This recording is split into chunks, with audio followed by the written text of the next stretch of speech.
Welcome to part 7 of tips for creating winning shirt designs that sell. In this video, we're going to talk about selecting high converting fonts, and I'm going to share with you 3 fonts that I'm using and love right now. But first, real quick, if you haven't checked out the other videos in this series, I highly recommend checking them out on my page. All right, let's talk fonts. This is something that I get asked about a lot, and for good reason. I've had multiple 6-figure designs that were exclusively text-based, and I truly believe that the font that you choose can be the difference between a design that flourishes and a design that completely flops. So let's start by talking about some of the issues that I see in poor performing designs when it comes to font style. Number 1 is that the font is difficult to read. This is particularly the case with cursive fonts, but there are a lot of other fonts out there as well that are very challenging to read. Remember, if no one can read it, it's not going to resonate with anyone. And if it doesn't resonate with anyone, no one's going to buy it.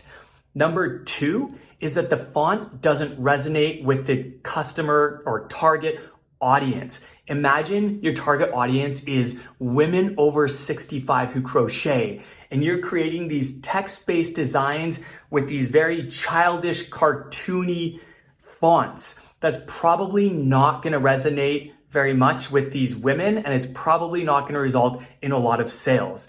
Number 3 is selecting fonts that are just downright ugly. I'm just going to say it, not all fonts are created equal. Remember, it's important that when you're coming up with your font, when you're coming up with your designs, that you're using fonts that are going to make the customer want to stop the scroll. So be very intentional when you're selecting fonts.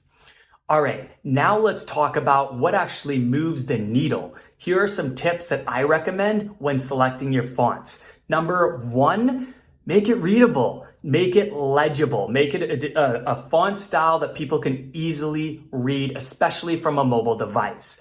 Number 2 is jump on trends. There's always trendy fonts out there. And if you're looking around at a lot of different t-shirt designs, you're probably going to notice.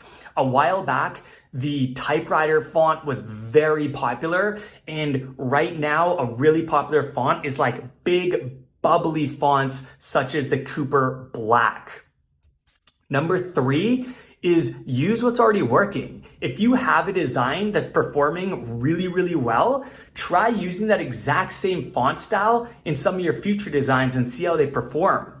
Additionally, if you're getting inspiration from your competitors' winning designs, try using the exact same font styles that those competitors are using in those winning designs.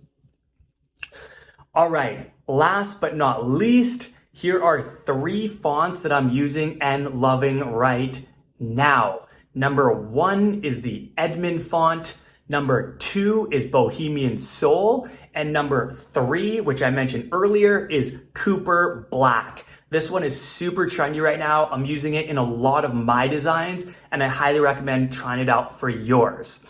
Hope you guys found this valuable. If so, please like and comment to help the algorithm push this out to more t-shirt brand owners, and follow me for more t-shirt brand tips.